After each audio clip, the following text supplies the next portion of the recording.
ಪ್ರದೀಪ್ ಅವ್ರನ್ನ ಅಭ್ಯರ್ಥಿಯನ್ನಾಗಿ ಮಾಡಿದ್ರು. High command ticket announce ಆದಮೇಲೆ ಇನ್ನು ಚುನಾವಣೆ ಕ್ಯಾಂಪಿಯನ್ಗೆ ಹೋಗಬೇಕಾಯ್ತು. ಚುನಾವಣೆ ಕ್ಯಾಂಪಿಯನ್ಗೆ ಹೋಗ್ಬೇಕಂದ್ರೆ ಇವನಿಗೆ ಯಾರೂ ಕೂಡ ತಾಲೂಕಲ್ಲಿ ಗೊತ್ತಿಲ್ಲ, ಯಾವ ಹಳ್ಳಿ ಇದೆ, ಎಷ್ಟು ಪಂಚಾಯಿತಿ ಇದೆ, ಯಾವ ಹಳ್ಳಿಯಲ್ಲಿ ಯಾವ ಮುಖಂಡರಿದ್ದಾರೆ, ಯಾವ ರೀತಿ ಕ್ಯಾಂಪಿಯನ್ ಮಾಡಬೇಕನ್ನೋಂಥದ್ದು ಇವನಿಗೆ ಗೊತ್ತಿರಲಿಲ್ಲ. ಇಲ್ಲಿರ್ತಕ್ಕಂಥ ಕೆಲವು ಮುಖಂಡರುಗಳೆಲ್ಲ ನಾವೆಲ್ಲ ಸೇರಿ ಒಂದು ಟೈಮ್ ಟೇಬಲ್ ಫಿಕ್ಸ್ ಮಾಡಿಕೊಂಡು ಚುನಾವಣೆಯನ್ನು ಯಾವ ರೀತಿ ಎದುರಿಸಬೇಕೋ, ನಮ್ಮ ಸ್ವಂತ ಚುನಾವಣೆ ಅಂತೇಳಿಬಿಟ್ಟು ನಾವೆಲ್ಲ ಕೂಡ ಪ್ರಾಮಾಣಿಕವಾಗಿ ಕೆಲಸ ಮಾಡಿದ್ವಿ. ಹಳ್ಳಿಗಳಲ್ಲಿ ಬೂತ್ ಮಟ್ಟದಲ್ಲಿರ್ತಕ್ಕಂಥ ಮುಖಂಡರು ಕೂಡ ಸ್ವಂತ ದುಡ್ಡು ಹಾಕ್ಕೊಂಡು ಪ್ರದೀಪ್ ಈಶ್ವರ್ ಮುಖ ನೋಡಲಿಲ್ಲ, ಪಕ್ಷನ ಗೆಲ್ಲಿಸಬೇಕು ಅನ್ನೋಂಥ ಮಟ್ಟದಲ್ಲಿ ಪ್ರತಿಯೊಬ್ಬ ಮುಖಂಡರು ಕೂಡ ಹಳ್ಳಿಗಳಲ್ಲಿ ಅವರವರ ಬೂತಲ್ಲಿ ಅವರು ಕೈಯಲ್ಲಿ ಆದಷ್ಟು ಇದು ಮಾಡಿ ಪಾರ್ಟಿಗೆ ಪಕ್ಷಕ್ಕೆ ಲೀಡ್ ಕೊಟ್ಟರು. ದೇವರ ಆಶೀರ್ವಾದ, ಜನಗಳ ಆಶೀರ್ವಾದ ಅನುಕೂಲ ಆಯಿತು. ಗೆದ್ದ ಮೇಲೆ ಎಲ್ಲ ಕಡೆನೂ 15 ದಿವಸಕ್ಕೆ ಹೋಗಿ ನಾನು MLA ಆದೆ, ಬರೀ 15 ದಿವಸಕ್ಕೆ ಹೋಗಿ MLA ಆದೆ, ಜನಗಳು ನಾನು ಗೆಲ್ಲಿಸಿದ್ರು ಅಂತ ಎಲ್ಲೂ ಕೂಡ ಆ ಮನುಷ್ಯ ಹೇಳಲಿಲ್ಲ. ಈತನ ಪರವಾಗಿ ನಾವು ಚುನಾವಣೆ ಮಾಡಬೇಕಾದ್ರೆ ನಮಗೂ ಕೂಡ ಮುಜುಗರ ಆಯಿತು. ಯಾಕಂತಂದರೆ ಇವನು ಮೊದಲನೇದಾಗಿ ಪಕ್ಷದ ಕಾರ್ಯಕರ್ತನಲ್ಲ, ಪಕ್ಷಕ್ಕೆ ಮತ ಹಾಕಿರೋನಲ್ಲ, ಪಕ್ಷದಲ್ಲಿ ಯಾವತ್ತೂ ಕೂಡ ಬಾವುಟ ಹಿಡ್ಕೊಂಡು ಪಕ್ಷದ ಪರವಾಗಿ ಓಟ್ ಕೇಳಲಿಲ್ಲ. ಇನ್ನು ಪಕ್ಷದ ವಿರುದ್ಧವಾಗಿ ಪಕ್ಷದ ವಿರುದ್ಧವಾಗಿ ಚುನಾವಣೆಯಲ್ಲಿ ಕೆಲಸ ಮಾಡಿದ್ದಾರೆ. ಆದರೂ ಕೂಡ ಅನಿವಾರ್ಯವಾಗಿ ನಾವೆಲ್ಲ ಕೂಡ ಕೆಲಸ ಮಾಡಬೇಕಾಯಿತು. ನಂತರ ಚುನಾವಣೆಯಲ್ಲಿ ಡಾಕ್ಟರ್ ಅಂಬೇಡ್ಕರ್ ಅವರ ಚುನಾವಣೆಯಲ್ಲಿ ಫೋಟೋ ಹಿಡ್ಕೊಂಡವನು ಫಲಿತಾಂಶ ಬರೋವರೆಗೂ ಕೂಡ ಆ ಫೋಟೋನ ಕೆಳಗಡೆ ಬಿಡಲಿಲ್ಲ. ಹಳ್ಳಿಗೆ ಹೋಗಿ ಆ ಗ್ರಾಮದಲ್ಲಿ ಹರಿಜನ ಕಾಲೋನಿಗಳಲ್ಲಿ ಹೋಗಿ ನಾನು ಅಂಬೇಡ್ಕರ್ ಅವರ ಅನುಯಾಯಿ, ನನ್ನ ದಲಿತರ ಬಗ್ಗೆ ಭಾಳ ನನ್ನ ಕಾಳಜಿ ಇದೆ, ನೀವು ದಯವಿಟ್ಟು ನನಗೆ ವೋಟ್ ಕೊಡಿ, ನಾನು ಗೆದ್ದ ಮೇಲೆ ಈ ತಾಲೂಕಲ್ಲಿ ಭ್ರಷ್ಟಾಚಾರ ಅನ್ನೋದೇ ಇರೋದಿಲ್ಲ, ಪ್ರಾಮಾಣಿಕವಾಗಿ ಕೆಲಸ ಮಾಡ್ತೀನಿ, ಇಲ್ಲಿ ಅಭಿವೃದ್ಧಿ ಮಾಡ್ತೀನಿ ಅಂತೇಳಿಬಿಟ್ಟು, ಆಮೇಲೆ ನನಗೆ ತಂದೆ ತಾಯಿನೇ ಇಲ್ಲ, ನಾನೊಬ್ಬ ಅನಾಥ ಅನ್ನೋ ಮಟ್ಟದಲ್ಲಿ ಜನಗಳಿಗೆ ಕರುಣೆ ಹುಟ್ಟೋ ರೀತಿಯಲ್ಲಿ ಜನಗಳನ್ನ ಒಂದು ಮರಳು ಮಾಡ್ದ. ಆಮೇಲೆ ನಂತರ ಚುನಾವಣೆ ಆಯಿತು, ಎಲ್ಲರೂ ಕೂಡ ಆಶೀರ್ವಾದ ಮಾಡಿದ್ರು. ಡಾಕ್ಟರ್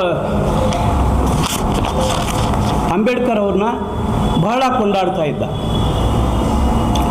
ನಾವು ಪ್ರದೀಪ್ ಈಶ್ವರ್ಗೆ ಒಂದು ಮಾತು ಕೇಳ್ತೀವಿ, ನೀವು ನಿಜವಾಗ್ಲೂ ದಲಿತರ ಪರವಾಗಿದ್ದಿದ್ರೆ, ಅಂಬೇಡ್ಕರ್ ಅವ್ರ ಮೇಲೆ ಒಂದು ಗೌರವ ಇದ್ದಿದ್ರೆ, ಈ ಜನಾಂಗದ ಮೇಲೆ ಗೌರವ ಇದ್ದಿದ್ರೆ, ನಗರಸಭೆ ಚುನಾವಣೆ ಆಯಿತು. ನಗರಸಭೆ ಚುನಾವಣೆಯಲ್ಲಿ ಕ್ಯಾಟಗಿರಿ ತಂದು ಯಾರನ್ನೋ ಒಬ್ಬ SC ಇವ್ರನ್ನ ಯಾರನ್ನ ಮಾಡ್ಬೋದಾಗಿತ್ತು, SCನ ಮಾಡ್ಬೋದಾಗಿತ್ತು ನಿಮಗೆ ಅಷ್ಟೊಂದು ಕಾಳಜಿ ಇದ್ದಿದ್ದರೆ. ಮತ್ತು KMF ಚುನಾವಣೆ ಬಂತು. KMF ಚುನಾವಣೆಗೆ ಯಾವೊಬ್ಬ SC ಕಮ್ಯುನಿಟಿ ಅವರು ನಮಗೆ KMFಲ್ಲಿ ಕ್ಯಾಂಡಿಡೇಟ್ ಮಾಡಿ ಅಂತ ನೀನು ಕೇಳಲಿಲ್ಲ. ನೀನೇ ಎಲ್ಲ ಕಡೆನೂ ಹೇಳಿದೆ, ನಾನು KMF ಚುನಾವಣೆಯಲ್ಲಿ SCಗೊಂದು STಗೊಂದು ಕೊಡ್ತೀನಿ ಅಂತ. ಸಂತೋಷ ಆಯಿತು, ಕೊಡ್ಬೋದಾಗಿತ್ತು. SCಗೊಂದು STಗೊಂದು ಚುನಾವಣೆ ಇದು ಅಭ್ಯರ್ಥಿನ ಮಾಡಿದ್ರೆ ನೀವು ಬರೀ ನಿಮ್ಮ ಪ್ರಚಾರಕ್ಕೆ, ನೀವು TVಗಳಲ್ಲಿ ಕಾಣಿಸ್ಕೊಳ್ಳೋದಕ್ಕೆ ಮಾತ್ರ ನೀವು ಪ್ರಚಾರವನ್ನು ಮುಂದುವರಿಸಿದ್ರಿ. ಅಂಬೇಡ್ಕರ್ ಜಯಂತಿ ಆಯಿತು. ಅಂಬೇಡ್ಕರ್ ಜಯಂತಿಯಲ್ಲಿ ನೀವು ಭಾಗವಹಿಸಿದ್ರಾ? ಇಲ್ಲ. ಬಾಬು ಜಗಜೀವನ್ ರಾವ್ ಜಯಂತಿ ಆಯಿತು, ಅದರಲ್ಲಿ ಭಾಗವಹಿಸಿದ್ರಾ? ಅದಕ್ಕೂ ಬರಲಿಲ್ಲ. ಸ್ವತಂತ್ರ ದಿನಾಚರಣೆ ಅದರಲ್ಲಿ ಏನಾದರೂ ಕಾಣಿಸ್ಕೊಂಡ್ರಾ? ಇಲ್ಲ. ಗಣರಾಜ್ಯೋತ್ಸವ ಕಾರ್ಯಕ್ರಮ ಆಯಿತು, ಅದಕ್ಕೂ ಕೂಡ ನೀನು ಬರಲಿಲ್ಲ. ಯಾವುದೇ ಜಿಲ್ಲಾಧಿಕಾರಿಗಳ ಕಚೇರಿಯಲ್ಲಿ ಚಿಕ್ಕಬಳ್ಳಾಪುರ ತಾಲೂಕಿನ ಅಭಿವೃದ್ಧಿ ಬಗ್ಗೆ ಸಭೆಗಳನ್ನು ಕರೀತಾರೆ, ಅದರಲ್ಲಿ ಹೋಗಿ ಏನಾದರೂ ನೀವು ತಾಲೂಕಿನ ಅಭಿವೃದ್ಧಿ ಬಗ್ಗೆ ಮಾತಾಡಿದೆಯಾ? ಯಾವುದೂ ಇಲ್ಲ. ನೀನು ಹೆಂಗೆ ಸ್ವಾಮಿ ನಾವು ಜನಪ್ರತಿನಿಧಿ ಅಂತ ಒಪ್ಕೊಳ್ಳೋದು? ನೀನು ದಲಿತರ ಪರವಾಗಿ ಇದೆಯಾ ಅಂತ ನಾವು ಹೆಂಗೆ ಒಪ್ಕೊಳ್ಳೋದು?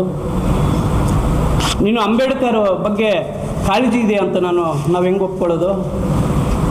ನೀನೊಬ್ಬ ಡೋಂಗಿ ಪ್ರದೀಪ್, ನೀನು ಡೋಂಗಿ ಮಾತುಗಳು ಹೇಳ್ಕೊಂಡು ಜನರಿಗೆ ಟೋಪಿ ಹಾಕ್ಕೊಂಡು ನೀನು ಕಾಲ ಕಳೀತಾ ಇದೆಯಾ?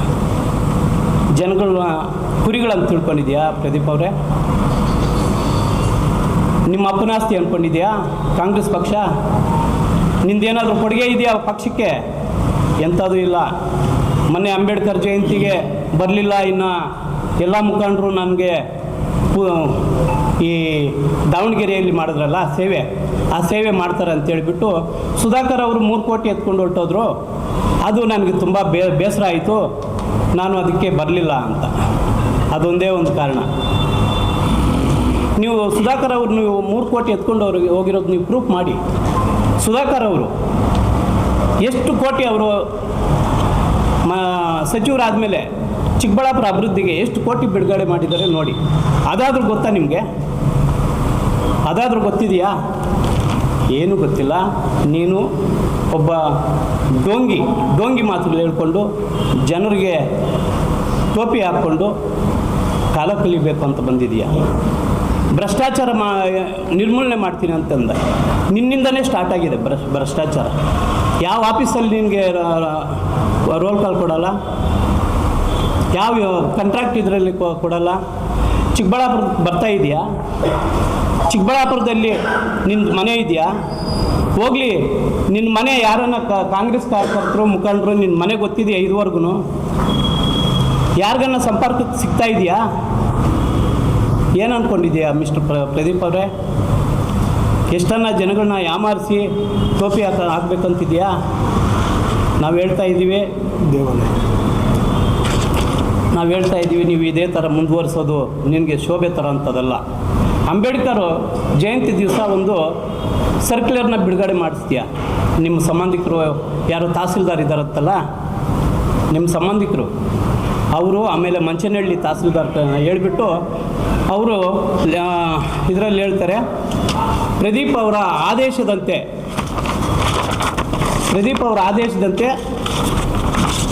ಸರ್ವ ಎಲ್ಲ ಜಾತಿ ಜನಾಂಗದವ್ರಿಗೂ ದೇವಾಲಯಗಳಿಗೆ ಪ್ರವೇಶ ಮಾಡಬೇಕು ಅಂತ.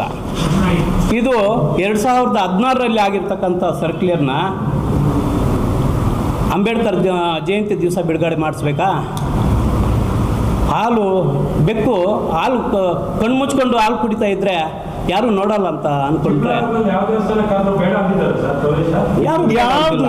ಸರ್, ಇದುವರೆಗೂ ಕೂಡ ಚಿಕ್ಕಬಳ್ಳಾಪುರದಲ್ಲಿ ಒಕ್ಕಲಿಗರಾಗ್ಬೋದು, ಬಲ್ಲಿಗರಾಗ್ಬೋದು, ಎಲ್ಲ ಜಾತಿ ಜನಾಂಗದವರು ಅನ್ಯೂನ್ಯವಾಗಿದ್ದೀವಿ, ಅಣ್ಣ ತಮ್ಮಂದಿರಾಗಿದ್ದೀವಿ.